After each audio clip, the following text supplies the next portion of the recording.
University of London student union. Clare. Brilliant, thank you very much. Thank you, Shana. When we set up the Facebook group for this protest, Can't Pay, Won't Pay, Solidarity with the People of Greece, we had so many people join it so quickly, 22,000 in fact, that Facebook disabled my account. Clearly, they're scared of us fighting back. But don't worry, I haven't been disappeared.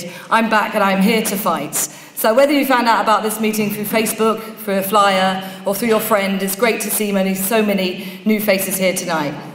I'm here to talk about the cuts in education and what we can do about this. And you may know that this Monday our lovely new government announced £200 million worth of cuts to higher education, and an extra 10,000 places have been axed.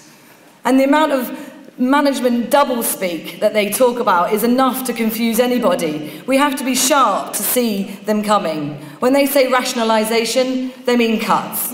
When they say natural wastage, they also mean cuts. In fact, I wouldn't believe anything that they have to say.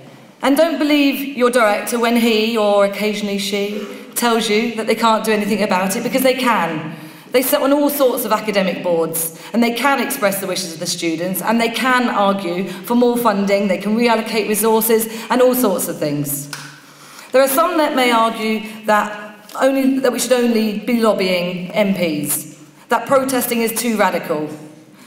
Well, I say that protesting is essential. We will not win by going to ministers or school directors and so on for a nice cup of tea and saying, "Please, sir, can I have some more?" We need to take the example of NUS Ireland. Faced with the introduction of variable tuition fees, they took to the streets and campaigned on every campus. Led by their self-professed, not even a lefty president, they managed to win the argument for free education and rolled back all of the aggressive proposals. So this is, what we need to be doing.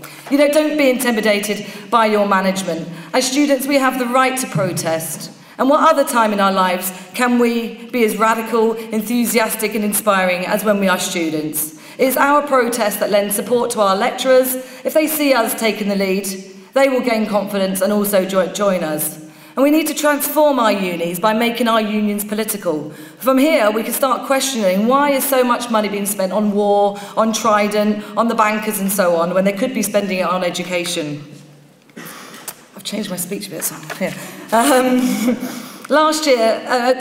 Kings have just had a terrific result, and I'm pretty sure that this is because they've been political for a number of years now. They had occupations over Gaza and so on. And there were lots of sit-ins and occupations over Gaza, and then we occupied our directors' buildings at SOAS over the deportation of cleaners by the racist UK border agencies, and we have started to see a new wave of occupations over the cuts to education as a fantastic example at Middlesex.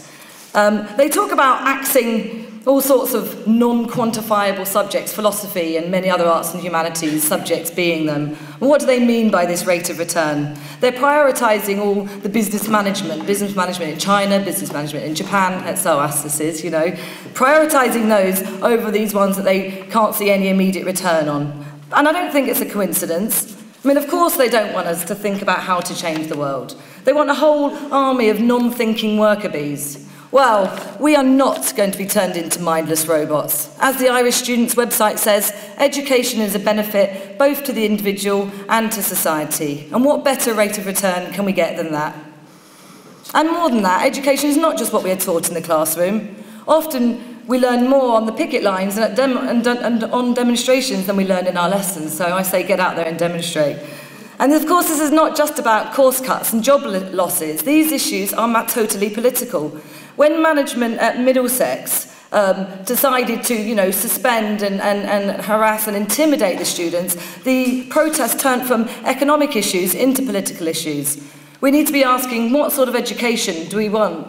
Do we want one run by unaccountable, unelected management? Perhaps we need to rip up the constitutions and start again, for an education that benefits us all and not just the market. We've just got a couple of things to announce before I finish here. A couple of calls to action. First of all, there's a delegation of people going over to Greece. There's a fabulous student conference at the 18th to the 20th of June, I do believe, isn't it? 18th to 20th? Yeah, I'm going on the 9th for a bit of holiday in advance. So if you'd like to come with us, then you can email me. My email address is very, very simple. It's revolution@soas.ac.uk. Or you can look on the ULU campaigner blog, which me and Ian, the Vice President at ULU next year, will be running together. And then finally, it's the protest that we're looking at on 22nd of June. This is when the full emergency budget will be announced. We want everybody there. We want you to bring your union banners, your school banners. We want you to get tweeting, Facebooking, holding local meetings to build for this. And we want to tell these people that their crazy politics means that we can't pay, and more importantly, we won't pay.